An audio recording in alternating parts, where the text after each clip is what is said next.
கொள்ளுகின்ற சரித்திர நிகழ்ச்சி. நான் இங்கிலீஷ்ல பேசுறேன், அப்புறம் தெலுங்குல பேசணும். శ్రీ పొన్నయ్యన్ గారు, శ్రీ ఎంఏఎం రామస్వామి గారు, బ్రదర్ రామకృష్ణ హెగడే గారు, పద్మశ్రీ శివాజీ గణేశన్ గారు, brother sister, today indeed is a historic day in the annals of not only Tamil Nadu but the entire South India. This is the jubilancy as one of the greatest and most popular leaders of our Dakshina Bharat has been conferred the honorary degree of Doctor of Laws, which he deserves fully. Brother T. M. G. Ramachandran, the champion of masses, whom I affectionately call Anna, has carved for himself a special place in the hearts of the common people of Tamil Nadu. He has a story of his own as a self-made man. Born in ordinary family, he is aware of the sufferings and problems of the downtrodden and poorer section of the society. People trusted him, put their faith in him, and have given him a big mandate. Yes, to AIDMK. He is really Purachi Talaiva and the people's hero. He is a man of simplicity, soft-spoken, gentle, patient and courageous. His humility is worthy of emulation by one and all.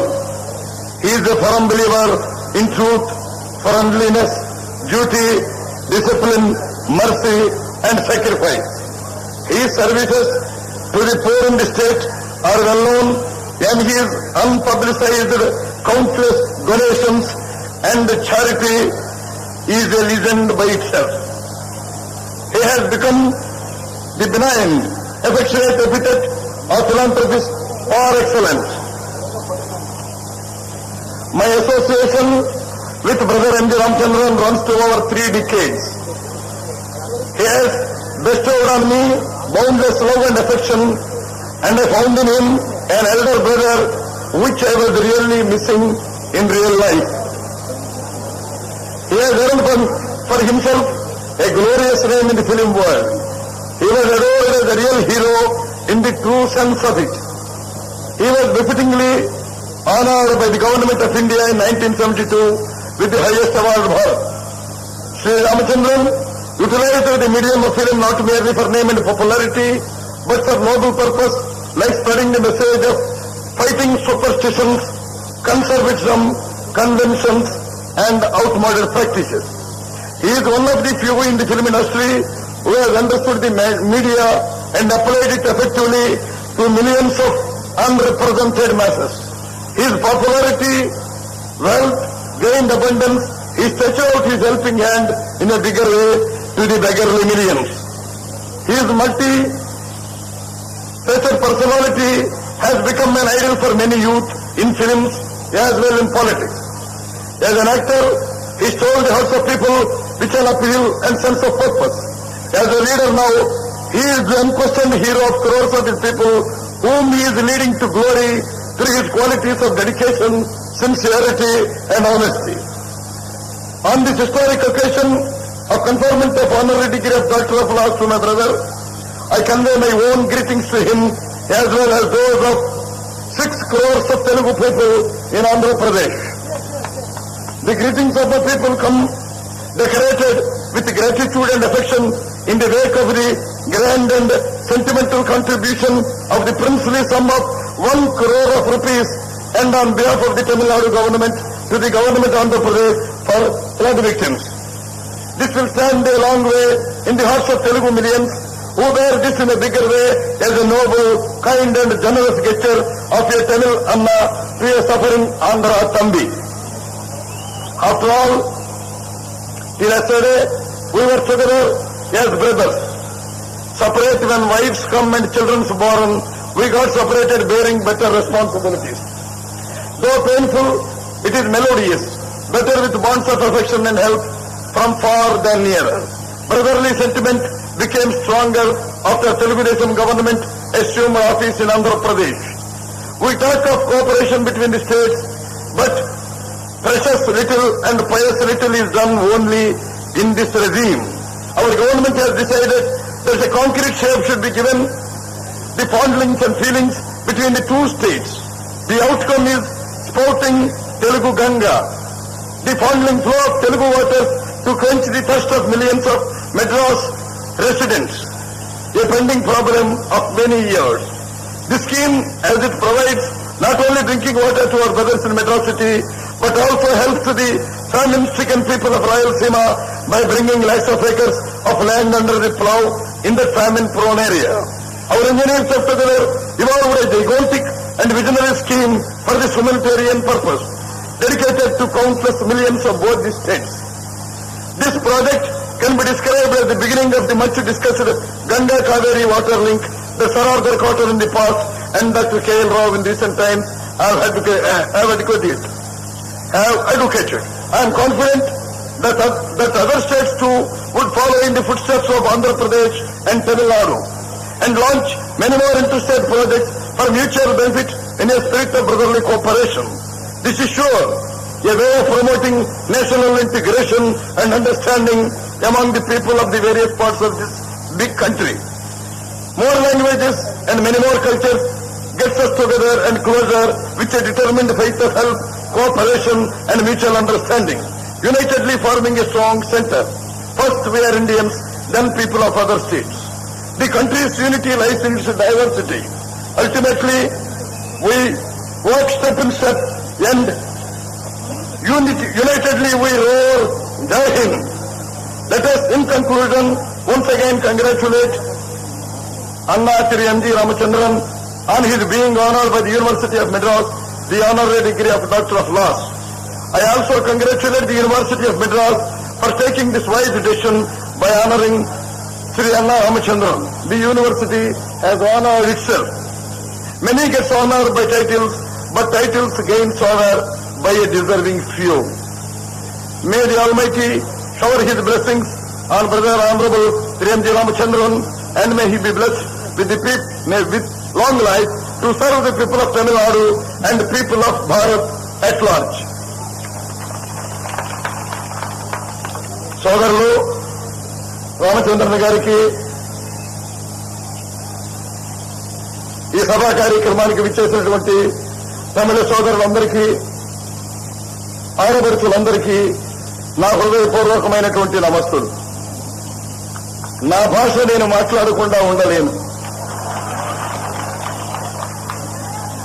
Karnataka రాష్ట్రంలో కృష్ణదేవరాయలు సంస్కృత రచన చేస్తున్నప్పుడు శ్రీకాకుళం ఆంధ్ర మహావిష్ణువు కళ్ళలో కనిపించి చెప్పాడు, తెలుగదేల ఎన్న దేశంబు తెలుగు, ఏను తెలుగు వల్లభుండ తెలుగొకండ, ఎల్ల నృపులు కొలువ ఎరుగవే భాషాడి దేశ భాషలందు తెలుగు లెస్స.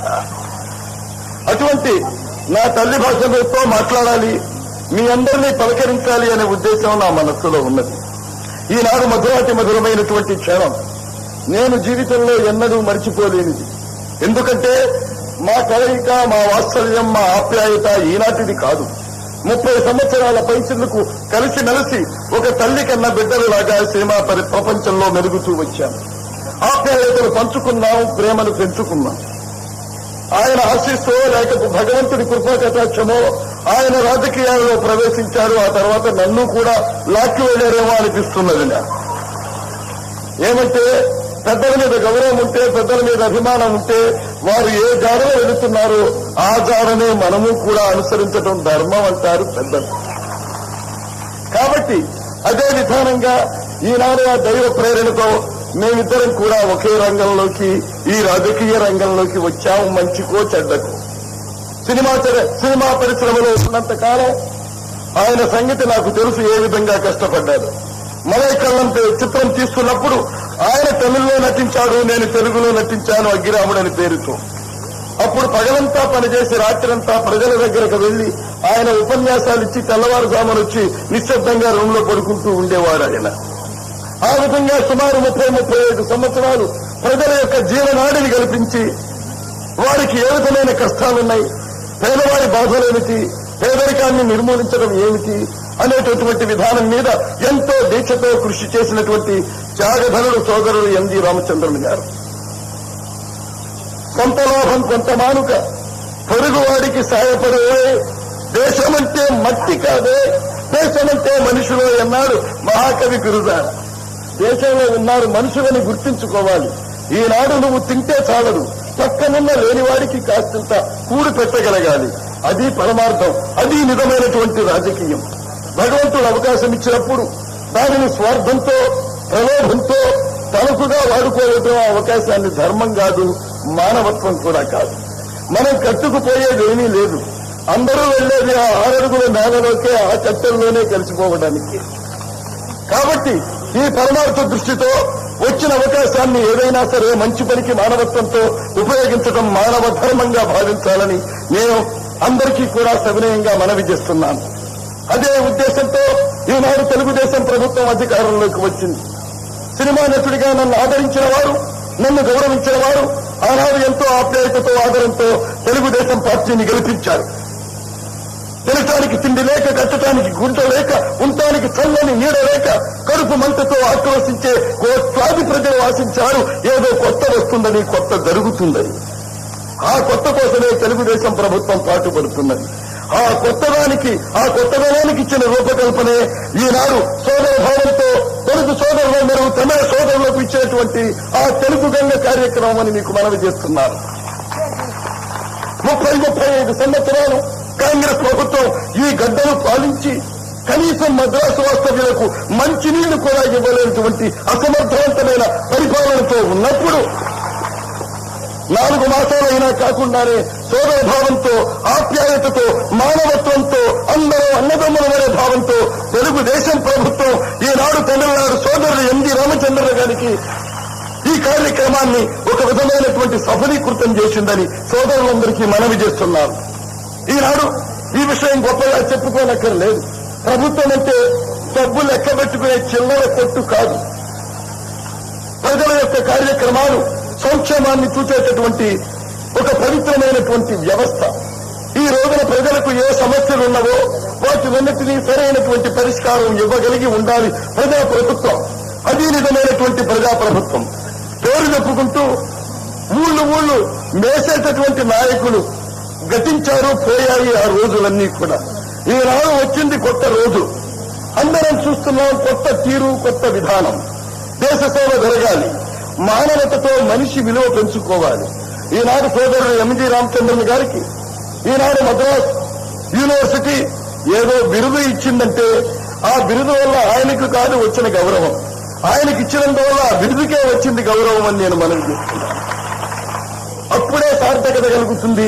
అదే నిజమైనటువంటి బిరుదు ప్రదానమని నేను మీ అందరికీ సవినయంగా తెలియజేస్తున్నాను. ఈనాడు మనం కోరుకునేటటువంటి సంక్షేమ కార్యక్రమాలు అన్నీ జరగాలి. పేదవారి పూరి గుడిసెల్లో ఆశా జ్యోతులు వెలిగించాలి. వారి బిడ్డలకు అజ్ఞానాంధకారాన్ని తొలగించి కనీసం చదువుకునే అవకాశాలైనా ఇవ్వగలిగి ఉండాలి. ఆడబిడ్డలందరూ ఉన్నారు, ఎంతో ఆశతో చూస్తున్నారు అన్నలు ఏమో చేస్తారని. ఎప్పటి నుంచో వరకట్న విధానం ఉన్నది సంఘంలో స్వయ విహారం చేస్తూ. ఇప్పుడు తెలుగుదేశం ప్రభుత్వం ఆ విధానాన్ని నిర్మూలించడానికి ఆస్తిలో పురుషులతో పాటు ఆడవారికి కూడా సమానమైన హక్కు ఉండాలి అనే తీర్మానం చేసిందన్న సంగతి మీ అందరికీ తెలుసు. అదేవిధంగా మహిళా విశ్వవిద్యాలయం తిరుపతిలో రూపొందించామని కూడా మీ అందరికీ తెలుసు. ఈనాడు ఉద్యోగాలలో 35% ప్రపంచంలో మొదటిసారిగా తెలుగుదేశం ప్రభుత్వం ఆడవారికి కేటాయించిందని మీ అందరికీ మనవి చేస్తున్నాను. ఈ విధమైనటువంటి ఎన్నో విప్లవాత్మకమైన విధానాలు రావాలి. అధికారం మీద వ్యామోహం లేదు, పదవి మీద ఏమాత్రం ఆకర్షణ లేదు. ఎందుకో భగవంతుడు పంపించాడు ఈ మార్పు నా జీవితంలో. కాబట్టి ఏదైనా సరే నా చేతి వల్ల ఒక మంచి జరగాలి, సమాజానికి ఒక సంస్కారవంతమైన విధానాన్ని నేను ఇవ్వగలగాలనేదే నా ఉద్దేశం. కానీ ప్రత్యేకంగా ఏదో వ్యామోహంతో దివి నుంచి దిగివచ్చిన దేవుడిలాగా మీ అందరి మీద సవారీ చేయాలని నా ఉద్దేశం కాదు. కాబట్టి అటువంటి సంక్షేమవంతమైన సమాజాన్ని కోరుకుంటూ ప్రజాసేవకే నా జీవితాన్ని అంకితం చేయడానికి నిర్ణయించుకున్నానని ఒక మాట చెబుతూ, ఇదంతా ఏమైనా వచ్చింది, హృదయంలో చైతన్యం కలిగింది అంటే 35 సంవత్సరాలు అన్నగారితో సాంగత్యమని మాత్రం మీ అందరికీ మనవి చేస్తున్నాను. ఈ సందర్భంగా ఈ అవకాశం కలిగింది.